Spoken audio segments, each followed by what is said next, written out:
Situasi genting terjadi di wilayah perbatasan antara Venezuela dan Kolombia. Dilansir dari The National, pada Jumat 9 Januari, sebanyak 30.000 tentara Kolombia dikerahkan ke wilayah perbatasan. Upaya itu dilakukan seusai Presiden Amerika Serikat Donald Trump mengancam Kolombia. Trump mengancam akan melakukan tindakan serupa dengan yang dilakukan Amerika Serikat terhadap Venezuela.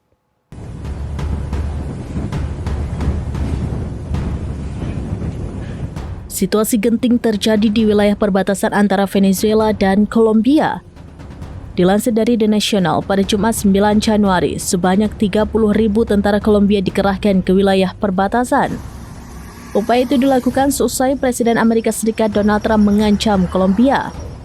Trump mengancam akan melakukan tindakan serupa dengan yang dilakukan Amerika Serikat terhadap Venezuela. Trump menyebut Kolombia gagal menghentikan penyelundupan narkoba yang melintasi perbatasan. Atas hal itu, Trump mengancam Kolombia akan menjadi target selanjutnya setelah agresi ke Venezuela dan menculik Presiden Nicolas Maduro. Menanggapi ancaman itu, Kolombia menegaskan pihaknya harus mempertahankan wilayah dan kedaulatan jika terjadi invasi hipotesis dari Amerika Serikat.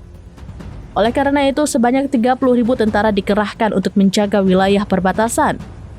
Tentara bersenjata lengkap hingga tank lapis baja berjaga ketat di sepanjang perbatasan wilayah dengan Venezuela.